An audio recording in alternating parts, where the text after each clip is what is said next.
হরিসভায় দাঁড়িয়ে আমরা লীলা মাধুর্য পরিবেশন করবো। এই জায়গায় পরম বৈষ্ণব ছিল মহাজন ছিল রঘুনাথ দাস গোস্বামী পাদের জীবনী কথা। তাই বলতে গিয়ে সবার আগে বলবো, হুগলি জেলার আদিসপ্তক গ্রামের দুইজন জমিদার, একই মায়ের পেটের একই রক্তের দুই ভাই। বড় ভাইয়ের নাম হিরণ্য দাস, ছোট ভাইয়ের নাম গোবর্ধন দাস। এই যে একই মায়ের পেটের দুই ভাই, এই একই মায়ের পেটের দুই ভাই হলে কি হবে, দুই ভাইয়ের জমিদারি ছিল। আজ থেকে 500 বছর আগে দুই ভাইয়ের জমিদারিতে, এই দুই ভাইয়ের জমিদারি বলতে অন্য কিছু নয়, দুই ভাই কি করতো জানেন, সারা বছরে গোটা বাংলার থেকে খাজনা বা কর বা ট্যাক্স আদায় করে দিল্লিতে নবাব হুসেন শাহের দরবারে পাঠিয়ে দিতেন। আর হুসেন শাহ কি করতেন, এই দুই ভাইয়ের এই কর্মে খুশি হয়ে দুই ভাইকে বেতন দিতেন বছরে 9.5 লক্ষ টাকা। আজ থেকে 500 বছর আগে, যেটা বর্তমান বাজারে 100 কোটি টাকার সমান। তাহলে দুই ভাইয়ের জীবনে সব ছিল, গাড়ি বাড়ি টাকা পয়সা বিষয় সম্পত্তি কোনো কিছুর অভাব নেই। কিন্তু এই দুই ভাইয়ের জীবনে একটা চাপা দুঃখ ছিল। দুঃখটা কি না, এই দুই ভাইয়ের জীবনে কোনো সন্তান বা কোনো উত্তরাধিকারী ছিল না, যে দুই ভাইয়ের মৃত্যুর পরে এই জমিদারিটা ভোগ করবে। তা দুই ভাই গিয়ে নিত্য নিত্য ভগবানের কাছে কাঁদতো, ভগবানকে বলতো, প্রভু জগতে তুমি আমাদেরকে সব দিলে, কিন্তু দিলেই যদি একটা সন্তান দাও, যে আমাদের মৃত্যুর পরে এই সন্তান আমাদের হয়ে এই জমিদারিটা ভোগ করবে। ভগবান বলে, না, দেব না। কেন মানে সন্তান দেব না কেন জানিস? একটা কারণের জন্য সন্তান দেব না, সন্তান দেই নাই তাই তোরা আমাকে ভালোবাসিস। যদি সন্তান দিয়ে দিয়ে আর তো ভালোবাসবি না। মানুষ যখন সুখে থাকে তখন ভগবানকে ডাকে না, মানুষ যখন দুঃখে থাকে তখনই ভগবানকে ডাকে। এই যে মায়েরা বসে আছে সকলে কীর্তন শুনছে আজকে, সবাই নয়, যারা প্রত্যেকদিন বাড়িতে সন্ধ্যেবেলায় টিভিতে সিরিয়াল দেখে, যখন সিরিয়ালটা দেখে 5টার থেকে, একবারও কি ভগবানকে বলে, হে মহাপ্রভু তোমার কৃপায় ভালো সিরিয়ালটা দেখতে পাচ্ছি? আর যেই ঝপ করে কারেন্ট চলে যায় অমনি ভগবানকে ডাকে, আহা ঠাকুর আর 10টা মিনিট পরে গেলে হতো না, সিরিয়ালটা দেখে গেছো। এতক্ষণ সুখে ছিলে, ভগবানকে ডাকো নাই, যেই বিপদে পড়েছো অমনি চট করে ভগবানকে ডাকো। মানুষ যদি সুখের দিনেও ভগবানকে ডাকে, তাহলে ভগবান ঠিক এসে তার ঘরের দরজায় এক না একদিন দাঁড়ায়। তুমি সুখের দিনে ডাকো, তবে তো সে দুঃখের দিনে এসে দাঁড়াবে। তুমি সুখের দিনে ডাকবে না, তাই কি হয়? ভক্তমণ্ডলী, ভক্তিমতী মায়েরা, দুই ভাই ভগবানের কাছে নিত্য নিত্য কাঁদে, তুমি আমাদেরকে সব দিলে, কিন্তু তুমি আমাদেরকে সন্তান দিলে না। তো ভগবান তো দেবে না বলেই দিয়েছে। আজকে দুই ভাই যুক্তি করছে। কি যুক্তি? দুই ভাই যুক্তি করলো জানো তো, এতদিন পর্যন্ত আমরা ডেকেছিলাম আমাদের নিজেদের জন্য সন্তান, আজকে ভগবানকে বুদ্ধি করে ডাকবো, প্রভু আমরা নিজেদের জন্য নয়, তোমার সেবার জন্য একটা সন্তান চাই, যে আমাদের মৃত্যুর পরে তোমার সেবাটা কে দেবে, দেখি তুমি কি করে মুখ ফিরিয়ে থাকতে পারো। দুই ভাই ছুটে গিয়ে মন্দিরে ভগবানের কাছে ভগবানের চরণটা জড়িয়ে ধরেছে। ভগবানের চরণটা জড়িয়ে ধরে ভগবানের কাছে চাইলো, প্রভু দিতে যদি হয় তাহলে এমন একটা সন্তান দেবে যে আমাদের মৃত্যুর পরে শুধুমাত্র তোমার সেবা করে তোমার সেবাটা বাঁচিয়ে রাখবে। আস্তে কি দিল? হাত পেতে চাইলো, শ্যাম রাধা শ্যাম, রাধা শ্যাম, রাধা শ্যাম, শ্যাম রাধা শ্যাম, রাধা শ্যাম, রাধা শ্যাম, শ্যাম রাধা শ্যাম, রাধা শ্যাম, রাধা শ্যাম, শ্যাম রাধা শ্যাম, রাধা শ্যাম। জপনাম মুখে মূরতি রাখো বুকে, জপনাম মুখে মূরতি রাখো বুকে, আনন্দে গাহো অবিরাম অবিরাম, শ্যাম রাধা শ্যাম, রাধা শ্যাম, বিদায় শ্যাম রাধা শ্যাম, রাধা শ্যাম, রাধা শ্যাম, শ্যাম রাধা শ্যাম, রাধা শ্যাম। অমৃত শশধর শ্যামল সুন্দর বামেতে কিশোরী প্রেমাবেশে থর থর। গানের ভাষাটা এত সুন্দর, এটা আমরা কীর্তনে হিন্দি ভজন শুনতে অভ্যস্ত। হিন্দি ভজন হলে হাতের তালি দেই, কিন্তু মনে রাখবেন হিন্দি ভজনের অর্ধেক মানে কিন্তু আমি বুঝি না। সবাই দিচ্ছে, আমিও দেই, কিন্তু আমার মাতৃভাষা বাংলা, তাই বাংলায় কথা বলি, বাংলায় খাই, বাংলা মায়ের কোলে মাথা রেখে ঘুমোই। তাহলে গানটা হিন্দি হবে কেন? অমৃত শশধর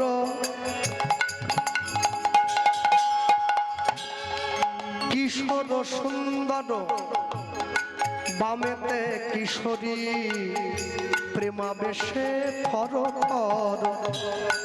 অপার সংসার প্রেমের পারাবা, অপার সংসার প্রেমের পারাবা, অপার সংসার প্রেমের পারাবা। অপার সংসার প্রেমের পারাবা, অপার সংসার প্রেমের পারাবার। আনন্দে গাহ অবিরাম শ্যাম রাধা শ্যাম রাধা শ্যাম রাধা শ্যাম রাধা শ্যাম রাধা শ্যাম রাধা শ্যাম রাধা শ্যাম। নাম জপে যাবে গোলক ধামে, শোকতাপ হবে দূর শ্রীহরি নামে।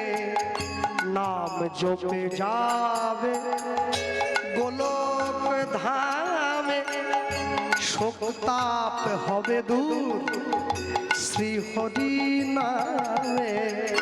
সাধন সিদ্ধি হবে, পূর্ণ হবে মনস্কাম।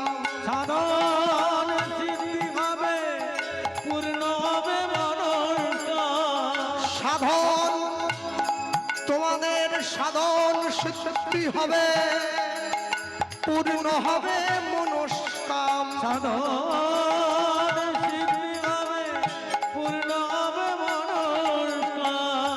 গৃহ হবে ব্রজধাম, ব্রজধাম, ব্রজধাম।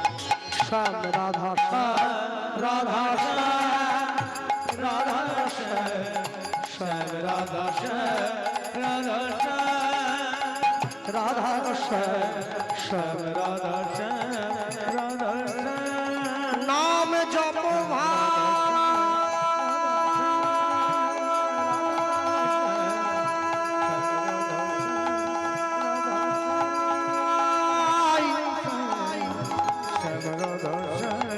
নাম জপ ভাই,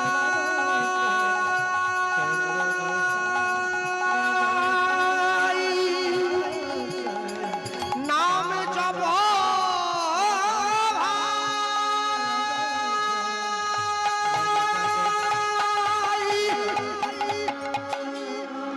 শ্যাম রাধা শ্যাম রাধা শ্যাম রাধা শ্যাম শ্যাম রাধা শ্যাম রাধা শ্যাম রাধা শ্যাম শ্যাম রাধা শ্যাম। রাধা শ্যাম। এই বলিए ভাই যুগল কিশোর ভগবান কি জয়। ভগবান তো সব সইতে পারে, দুটো জিনিস পারে না, একটা ভক্তের অহংকার, একটা ভক্তের চোখের জল। ভগবান জীবনে দুবার হাসে, যখন নার্সিংহোমের বিছানায় রুগী গিয়ে শুয়ে থাকে আর ডাক্তার গিয়ে রুগীর সামনে দাঁড়িয়ে বলে আপনার কোনো চিন্তা নেই, আমি যখন আছি আপনি বাঁচবেন। ভগবান আসছে ডাক্তারের দিকে তাকিয়ে বলে হ্যাঁ গো ডাক্তার, তুমি যে রুগীকে বাঁচার গ্যারেন্টি দিচ্ছ, তুমি নিজে কতক্ষণ বাঁচবে তোমার সে গ্যারেন্টি কে দিল? বলে না, একটু মনের জোরটা বাড়াচ্ছিলাম আর কি। আরেকবার ভগবান হাসে, তখন জানেন যখন দুই ভাই পিতা ফেলে জায়গা ভাগ করে, তোর 5 কাঠা আমার 5 কাঠা। ভগবান মনে মনে ভাবে কার সম্পত্তি কাকে দাও রে? পরের জায়গা পরের জমি ঘর বানাইয়া রই, আমি তো সেই ঘরের মালিক নই।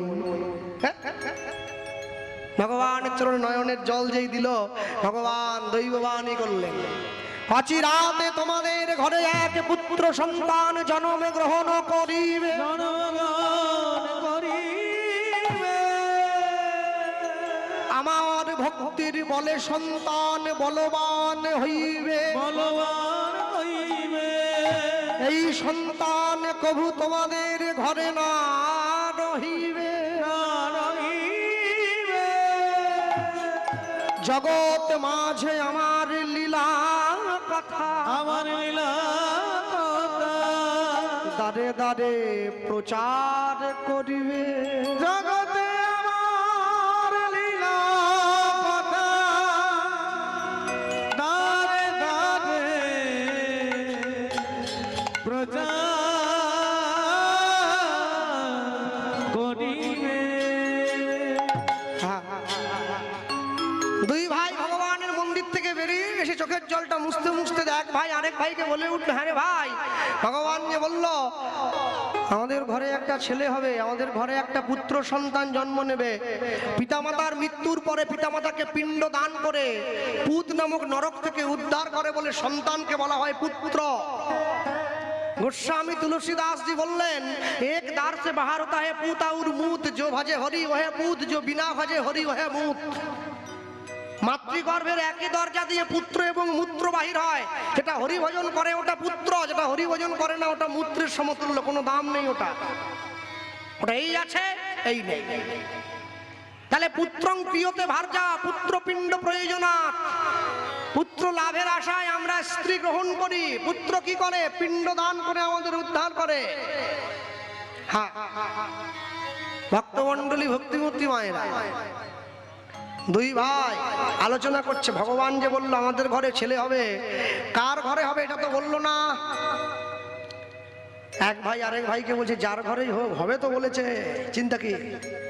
আরেক ভাই সঙ্গে সঙ্গে ছুটে গিয়ে বলছে, হ্যাঁ রে ভাই, ভগবান যে বললো এই ছেলেটা ঘরে থাকবে না, ছেলেটা নাকি সাধু হয়ে চলে যাবে। কি সাধু হওয়াচ্ছি? সাধু না থাকবে বাঁশ, না বাজবে বাঁশ। ছেলেটা হতে দে একবার, মন্দিরই ভেঙে দেবো। কিসের মন্দির, কিসের সাধু, কিসের পূজা? মন্দির যদি না থাকে আমাদের ছেলে সাধু বাবা তো দূর, ভগবান বলে কেউ আছে জানতেই পারবে না। এই হলো ক্ষমতা। কি যাক, নিয়ে গিয়ে দাঁড়িয়েছে। ছোট ভাই গোবর্ধন দাসের কোনো সন্তানাদি হয় নাই। বড় ভাই হিরণ্য দাসের স্ত্রীর কোল আলো করে শুভদিনে শুভক্ষণে একটা পুত্র সন্তানের জন্ম হয়েছিল। ছোট ভাই ছুটে এসেছে সম্পত্তির দলিলটা নিয়ে, ভাই আমার তো কেউ নেই, তাহলে তোর ছেলের বাবা হওয়ার অধিকার কি আমি একটু পাবো? বড় ভাই বলছে, বিনিময়ে আমার ছেলে কি পাবে? তোকে যে বাবা বলবে, বিনিময়ে আমার সম্পত্তির ভাগের অংশটুকু তোর ছেলের। বড় ভাই তো বড় ব্যবসাদার, বলে বাহ ঠিকই আছে, ঠিক আছে, তাহলে আজ থেকে ছেলেটার বাবার নাম দাও হিরণ্য গোবর্ধন দাস। দুই ভাইয়ের নাম মিলিয়ে দাও। গ্রামের মানুষ ছুটে এসেছে, জমিদার মশাই রামচন্দ্র যেমন করে আমাদের রাজ্যের প্রজাদের মঙ্গল করেছিলেন, আপনাদের ছেলেও সেভাবে রাজ্যবাসীর মঙ্গল চাইবে। ছেলেটার নাম দিন রঘুনাথ। হ্যাঁ, যারা বৈষ্ণব হয়েছেন, বৈষ্ণব হওয়ার পরে পদবি পাল্টে যায়, দাস। আগে মন্ডল ছিল, এখন দাস হয়েছে। দাস মানে কি?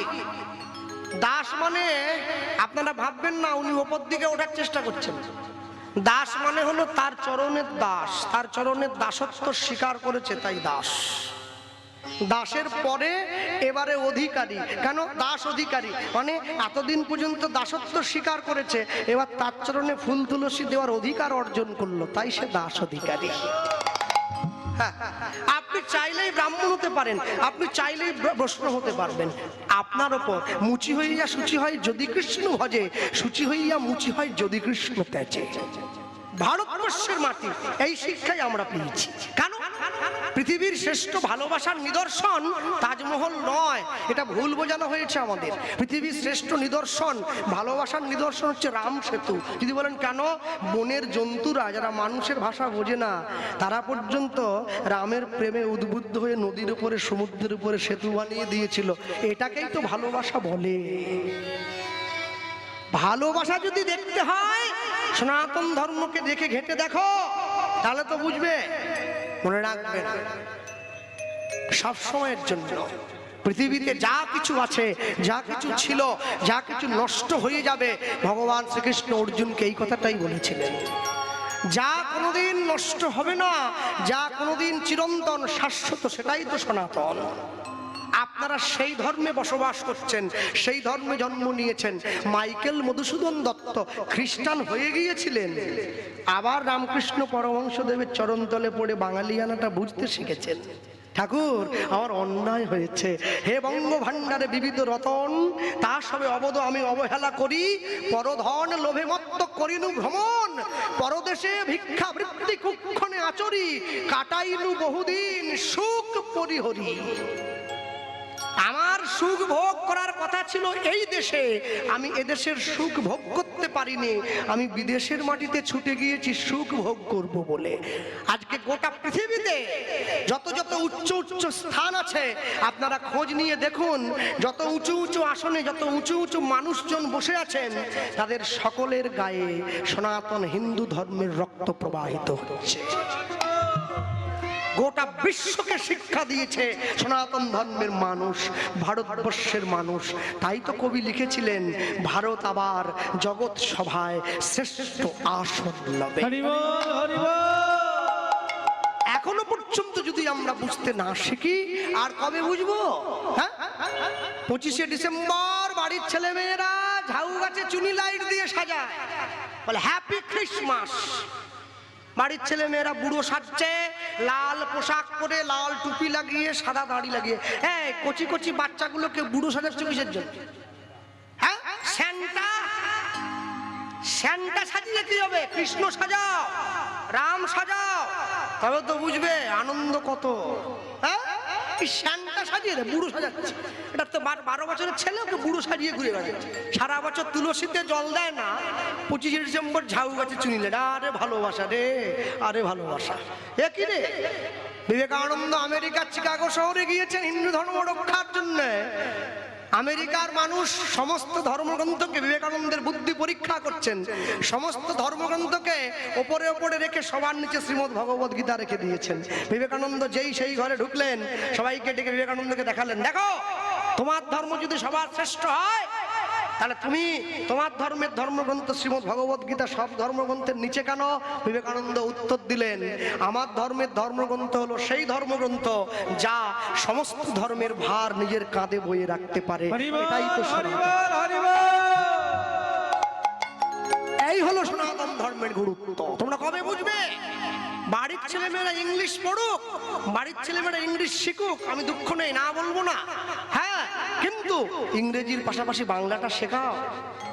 বাংলা ভুলে গেলে চলবে না। মাকে মা বলতে শেখাও, মম নয়।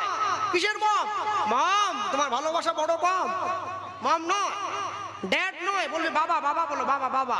তোমার বাড়ির ছেলে মেয়েরা পড়াশুনো শিখে এসে বলে ড্যাড তুমি হ্যাড, বাড়ির থেকে তাড়িয়ে দেবে। ড্যাড নয়, বলবে বাবা, বলবে বাবা।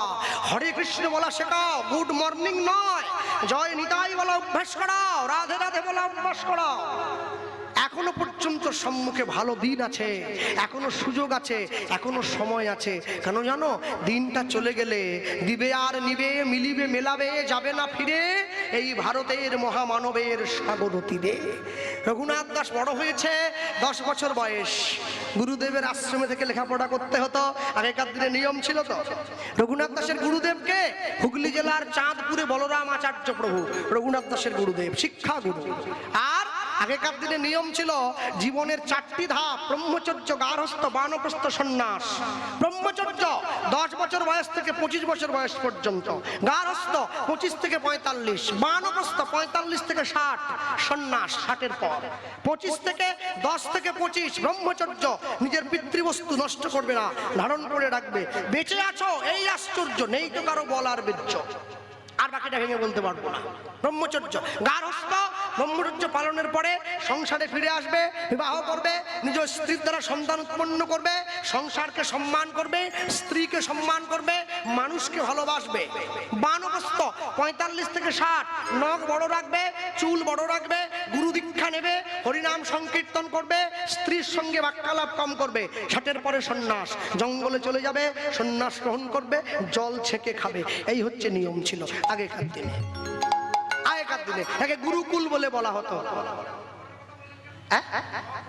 আর নখ বড় মানে নখটা যদি ছোট থাকে, যদি শরীরকে সাজাবার ইচ্ছা থাকে, তাহলে সঙ্গে সঙ্গে আসক্তি জন্মে যায় দেহের প্রতি। তাই বানপ্রস্থে নিয়মে বলা হয়েছে দেহের প্রতি আসক্তি থাকবে না, নখ বড় থাকবে, চুল বড় থাকবে, আপনাকে দেখতে খারাপ লাগবে, আপনার কাছে কেউ আসবে না, আপনি ঈশ্বরের নিকটে আরো নিকটস্থ হতে পারবেন। তাই জন্য হ্যাঁ, নিয়ে গেছে রঘুনাথ দাসের গুরুদেবের বাড়িতে, রঘুনাথকে নিয়ে যাওয়া হচ্ছে, হাত ধরেছে নিয়ে যাচ্ছে, গুরুদেব দাঁড়িয়ে রয়েছে, জমিদারের ছেলে আসছে, রঘুনাথ দাস পালকির থেকে নামলো, গুরুদেবের চরণটায় গিয়ে বসেছে। কেউ শেখায়নি, মন থেকে বলছে আগেই তো পাওয়া আছে না, আগেই পাওয়া আছে। কোটি কোটি জন্মের থাকে যদি সুকৃতি সংস্কার, তবে তার ভাগ্যে হয় বৈষ্ণব আচার। রঘুনাথ দাস গিয়েছে, বসে পড়েছে, শুধু বাড়িতে গিয়ে কীর্তনে এলাম, কলকাতায় খুব কীর্তন হয়, কীর্তনে এলাম, ভালো ভালো খিচুড়ি ভোগ দিচ্ছে, আমি নিয়ে গেলাম, খিচুড়ি ভোগ প্রসাদ পেলাম, আর ঘরে গিয়ে পাখা চালিয়ে ঘুমিয়ে পড়লাম। সারা জীবন শুনে গেলেও হবে না, শত জন্ম করিলেও নাম সংকীর্তন, তথাপিও ব্রজে না পায় ব্রজের ব্রজেন্দ্র নন্দন। শুধুমাত্র প্রেম ভক্তি দিয়ে তারে ভজে যেই জন, সেই জন ব্রজে পায় ব্রজের ব্রজেন্দ্র নন্দন। হ্যাঁ, বৃন্দাবনে আমি যখন গিয়েছিলাম, আমি বৃন্দাবনে গিয়ে লক্ষ্য করেছিলাম, প্রথমবার গিয়ে একটা আশ্চর্য জিনিস। আমাদের বাংলায় যখন ভগবানের সেবা হয়, যারা ভক্তরা বসে আছেন বাড়িতে, সবার ঘরে ভগবানের সেবা হয়, আমাদেরও হয়, কিন্তু আমাদের ঘরের সেবা আর ভক্তদের ঘরের সেবা দুটো তো এক নয়। আমার ঘরের সেবা কিরকম, এইটুকু থালা একটা আছে, নকুলদানা দুটো দিয়ে, এইটুকু গ্লাসের জল একটা দিয়ে, ছট করে দিয়ে ঝট করে সেবা, মানে 1 মিনিটের মধ্যে সব শেষ, দিলাম আর তুলে দিলাম। এটা আমাদের ঘরের সেবা, মানে সেবার নামে হলো, সেবা হলো না। আর ভক্তদের ঘরের সেবা কিরকম, সুন্দর গোসাই পরশ হলো, নাকে কাপড় বেঁধে দেয়, গোসাই পরশ হলো, প্রত্যেক দিন সেই বাড়ির মা করেই চলেছে, তার কোনো বিরক্তি প্রকাশ নেই, করেই যাচ্ছে। এবার মন্দিরে ঢুকিয়ে দিল, একদম 11:30 পৌনে 12টার মধ্যে এসে গেলেন বাবা ঠাকুর, ঘরে ঢুকে একবারে সমস্ত তুলসী দিয়ে দরজা থেকে বাইরে বন্ধ করে দিয়ে, যার গুরু ঘরে যে শিক্ষা আছে দাঁড়িয়ে একদম শিকল করতাল নিয়ে চিৎকার করে ভজপতিত উদ্ধারণ শ্রী গৌর হরি, কেউ বলে ভজ ভকত বৎসল শ্রী গৌর, সেবা দিচ্ছে। আর এই উত্তরের মধ্যে আঁচল নিয়ে গিয়ে হাত ঢুকিয়ে একবারে আচমন সেরে, তারপর 3টে তালি দিয়ে পর্দা সরিয়ে প্রসাদ। আমি যখন বৃন্দাবনে গেলাম, আমি আশ্চর্য হয়ে গেলাম, আমরা বাংলায় ভগবানকে সেবা দেই, দরজাটা বাড়ির বাইরে থেকে বন্ধ করে দিয়ে, ব্রজের মায়েরা তারা ভগবানকে সেবা দিচ্ছে, দরজাটা বাড়ির ভেতর থেকে বন্ধ করে দিই। আমি চিন্তা করলাম, এ আবার কেমন সেবা, এ জীবনে কোনোদিন শিক্ষা দীক্ষার ঘরে যায় নাই নাকি, হ্যাঁ, এ কেমন সেবা।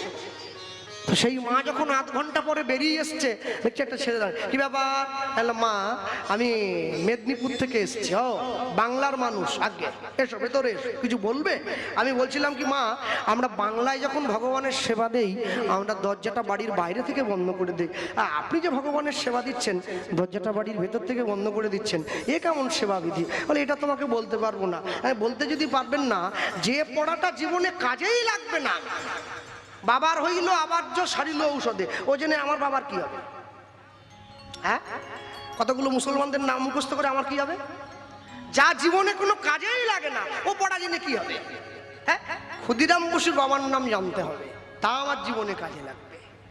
নিয়ে গেছে, বলছে না জানি, কিন্তু বলা যাবে না। বলে কেন বলবেন না? আমি তো আগ্রহী আপনার কাছে। বলে না, তোমরা বাংলার মানুষে বলো না, আপন ভজন কথা না কহিবে যথাযথা। তা আমাকে জানতে চাইছো কেন? ইশারা ইঙ্গিত করে বলুন না, যদি বুঝতে পারি তো বুঝবো, নাহলে বাড়ির ছেলে বাড়ি চলে যাবো। আচ্ছা বেশ, শোনো, স্কুলে পড়েছো? বলো হ্যাঁ। কখন যেতে? সকাল 10টায়। কখন আসতে? বিকেল 4টায়। যখন বিকেলবেলা স্কুল থেকে বাড়ি ফিরে আসতে খিদে পেতো না? ভীষণ। রাস্তার মোড় থেকে মাকে চিৎকার করতাম, মা আমার খিদে পেয়েছে, মা আমার খিদে পেয়েছে। তা তোমার মা যখন তোমার সামনে খাওয়ারের থালাটা দিত বাবা, অন্ন ব্যঞ্জন, বেগুন ভাজা, ডাল, হ্যাঁ, তোমার মা কি তোমার সামনে খাবারের থালাটা দিয়ে তোমার কাকিমার সঙ্গে গল্প করতে চলে যেত? বললাম না, তা তো যেত না, আমার কাছে বসে থাকতো। বলে কেন থাকতো? আরে কি বলছেন, থাকবে না? আমার কখন কোনটা চাই, ডাল চাই, একটা বেগুন ভাজা চাই, মা চলে গেলে আমাকে দেবে কে? বলে উত্তর তো তুমি দিয়ে দিচ্ছ, আমাকে জিজ্ঞাসা করছো বেশি। কেন? তুমি যে গোবিন্দের ঘরে ভোগের থালা ঢুকিয়ে দিয়ে দরজাটা বাইরে থেকে বন্ধ করে দিয়ে কীর্তন করছো, মনে করো আমার মহাপ্রভুর আরেকটু ডাল চাই, কাকে বলবে? তুমি তো বাইরে। বাবা তুমি ভুল করছো, আমাকে তো কাটান দিতে হবে নাকি? হ্যাঁ তুমি ভুল করছো। কি আমরা বড় বড় বাটিতে দিয়েছি, তুমি কি ভাবলে কি এইটুকু দিয়েছি? এই বড় পুষ্পপাত্র অন্ন সাজিয়ে দিয়েছি, একবারে ঢিপি করে দিয়েছি। বলে যতই বেশি দাও, জল তো এক কলসি দাওনি, ওটা এক গ্লাসই দিয়েছি। তা তো এক গ্লাসই দিয়েছি। বলে মনে করো আমার গোবিন্দের মুখে বড্ড ঝাল লেগেছে, তা কাকে চাইবে বাবা? চল, তাহলে আধ পেটা খেয়ে ছেলেটাকে চলে যেতে হবে না? তা আমি চিন্তা করলাম এই হচ্ছে ভজন।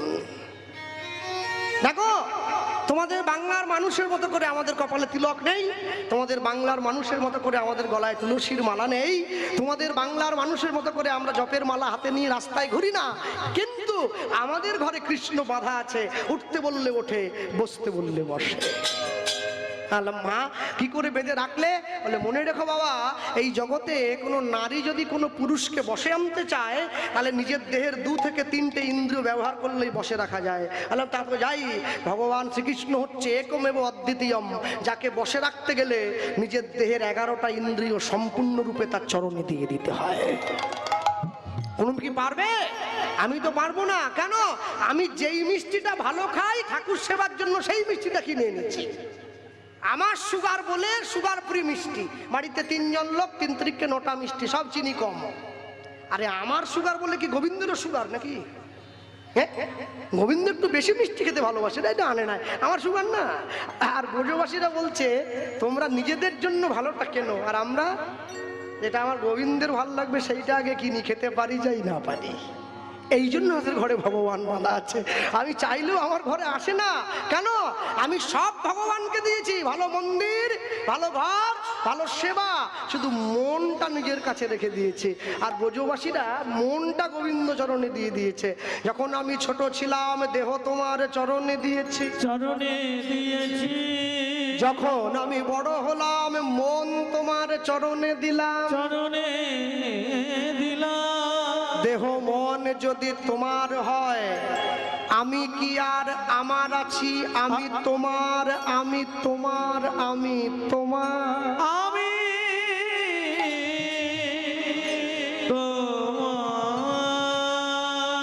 বাড়ির ছেলে মেয়েকে শিক্ষা দেবেন। শহর বাজারের মানুষ বাড়ির ছেলে মেয়েকে ইংলিশ মিডিয়াম স্কুলে পাঠায়, মনে রাখবেন। সবার আগে এই শিক্ষাটা দেন, বাংলার জন্য একজন শিক্ষক, ইংরেজির জন্য একজন মাস্টারমশাই, ভূগোলের জন্য একজন মাস্টারমশাই, প্রত্যেকটা বিষয় আলাদা আলাদা করে মাস্টারমশাই, যাতে সব বিষয়ে ভালো নাম্বার পায় আপনার বাড়ির ছেলেটা। আচ্ছা, সব বিষয় বৈষ্ণব জগতে, ভক্তি শাস্ত্রের জগতে যত নিয়ম কানুন আমরা দেখছি, এই সমস্ত নিয়ম 6 গোসাইয়ের কাছ থেকে এসেছে। নাম পূরণের পদাবলিতে আমরা কীর্তন করি, হরিহরায় নম, কৃষ্ণ যাদবায় নম, যাদবায় মাধবায় কেশবায় নম, গোপাল গোবিন্দ নাম, শ্রীমধুসূদন গিরিধারী গোপীনাথ মদন মোহন। ওইখানে আমরা গাই জয়রূপ সনাতন ভট্ট রঘুনাথ, শ্রীজীব গোপাল ভট্ট দাস রঘুনাথ। এই 6 গোসাইয়ের করি চরণ বন্দন, যা হইতে বিঘ্ন নাশ অভীষ্ট পূরণ। এই 6 গোসাই যবে ব্রজে কইলেন বাস, ব্রজে রাধাকৃষ্ণের নিত্য লীলা ভুবনে প্রকাশ। আমি বলতে গিয়ে বলবো, এই যে 6 গোসাইয়ের নাম আমি বললাম, এই 6 গোসাইয়ের মধ্যে থেকে একজন বৈষ্ণবের কথা আমরা শুনবো হরিবসরের অন্তিম দিনে দাঁড়িয়ে। তবে খুব একটা আনন্দের মধ্যে নয়, একটু বিরহের মধ্যে দিয়ে যাব। কারণ যিনি এই হরিনাম সংকীর্তন, লীলা সংকীর্তন করাচ্ছেন, তিনি অনেক কষ্ট করে আয়োজন করেছেন, আমরা সকলে জানি। এবং আপনারা কীর্তনের অন্তে, কীর্তন বিশ্রামের পরে কেউ বাড়ি চলে যাবেন না ছুটে, তিনি একটু যৎকিঞ্চিত প্রসাদের ব্যবস্থা করেছেন আপনাদের সকলের জন্য। প্রসাদ নিয়ে তারপরে সব প্রত্যেকে ঘরে ফিরবেন।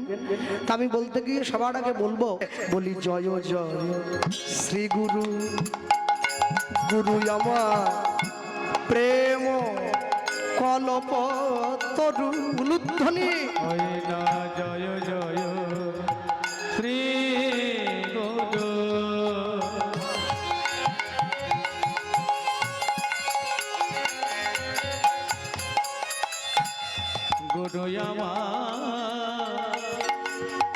প্রেম কল্প বড় অদ্ভুত যাকো পরকাশ, বড় অদ্ভুত যাকো পরকাশ, বড় অদ্ভুত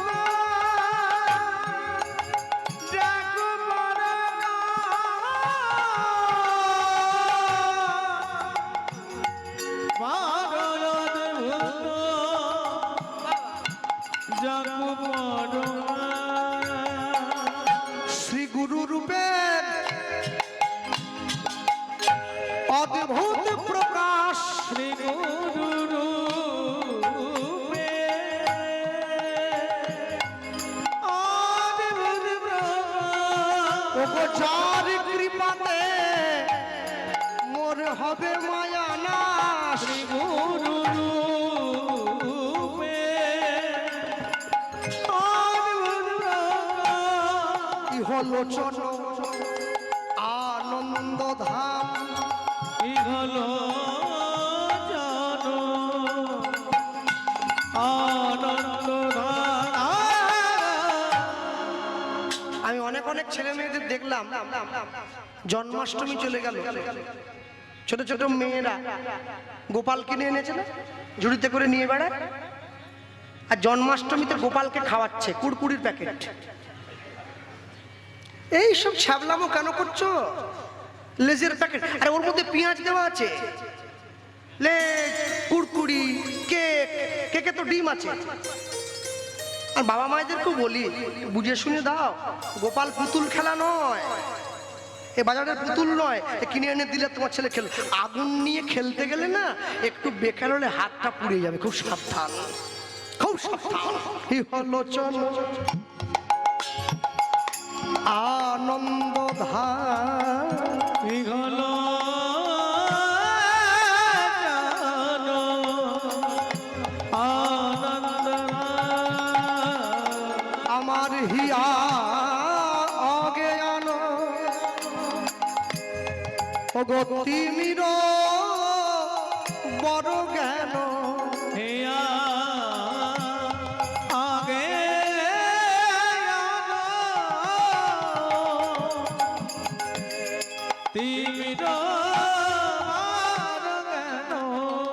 জ্ঞান সুচন্দ্র কিরণে করুণা, গণেশ চন্দ্র কি রনে করুণা আমার অজ্ঞানাধার দূর করেছে নিতাই হরি বল।